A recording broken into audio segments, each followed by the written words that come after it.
Australia has confirmed Pat Cummins will be back as captain for the third Ashes test, but they've lost Josh Hazlewood for the summer. His Achilles injury is worse than first feared, but it's not just the Aussies that are hurting. England losing one of its strike bowlers for the rest of the series.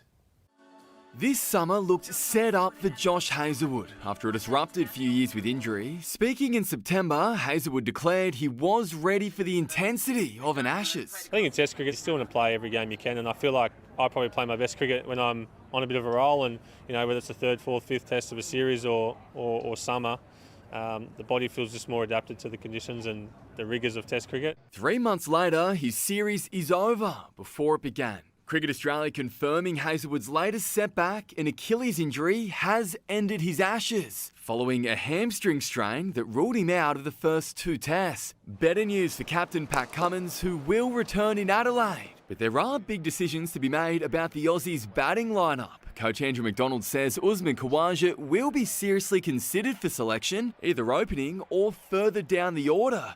And he's also left the door open for Mitchell Marsh this summer, despite his decision to retire from first-class cricket.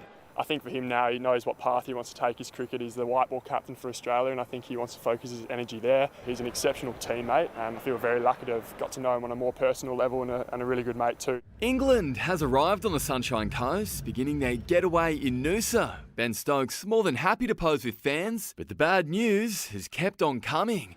Pace spearhead Mark Wood's Ashes is over after again injuring his knee. He'll fly home at the end of the week. England's Ashes dream now hanging by a thread. Sam Jordan, 9 News. Australia's most recent singles Grand Slam champion, Ash Barty, believes Alex de Minaur has the game to win a major title and hopes the breakthrough comes next year.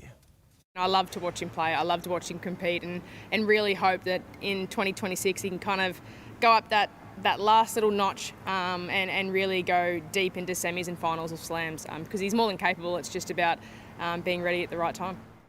De Minaur will play the United Cup in Sydney before heading to Melbourne for the Australian Open. A boost for the Bulldogs in their bid to break a premiership drought now spanning more than 20 years, with Vidiame Kikau re-signing until the end of 2028. Off contract next year, Kikau was free to pursue offers elsewhere, but says the decision to stay was an easy one. Sydney Hobart Line Honours contenders were put through their paces on the harbour today in the annual Big Boat Challenge. Comanche won today's race, but the real star of the show was on board Law Connect. A world-famous racetrack for the heavyweights of sailing. Master Lock Comanche completely controlling this race now, out in front.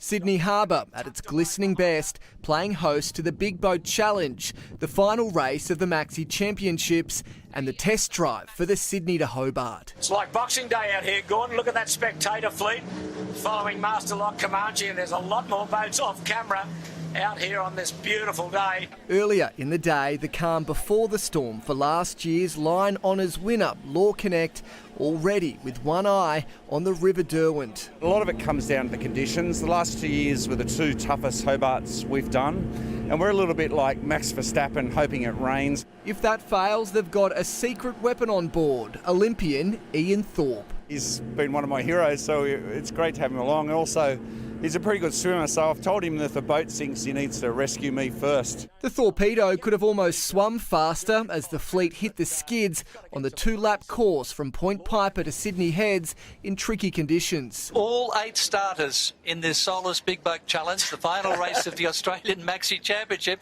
they're in shot. Their sails catching the wind again for the final sprint. This race, all about bragging rights before they next meet for the long journey south. And these will be the boats to beat again this year, Comanche and Law Connect, who are going for their 3rd Line Honours in a row. And even in this race, they're still neck and neck. Comanche with the victory today. None of that will matter come Boxing Day when the real rivalry begins. James Wilson, 9 News. Winter Olympic moguls champion Jakara Anthony has proved she's ready to defend her title, winning World Cup gold after a year off due to injury. Matt Graham made it a rare Australian double in Finland, an ideal result with the Milano Cortina Games just 2 months away. Jakara Anthony on course. Each run takes just 20-odd knee-knocking seconds, but there are few sports where the line between pleasure and extreme pain is so fine, as Jakara Anthony knows all too well. She's a technician, especially when it comes to the turns.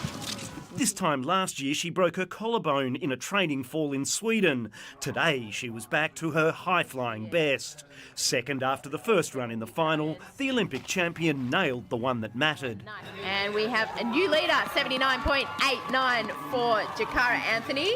Top spot on the podium, exactly where she hopes to be in Italy next year. Yes, pretty special one. It's probably nearly a year to the day to getting injured last season. I've been out of the gate since then, so yeah, it's a pretty special one. One winner's great, two made it a golden day for Australia. 2018 Olympic silver medalist Matt Graham proving he's a real chance of going one better in Milano Cortina. Nice big cork 10 off the bottom air there, stomps the landing, Matt Graham. I'm just happy to walk away, with another double goal with Jakara Anthony. It's massive for Australia. We're not a skiing nation, we're a beach nation, so how the hell does this happen? Chris Hodgkinson, 9 News.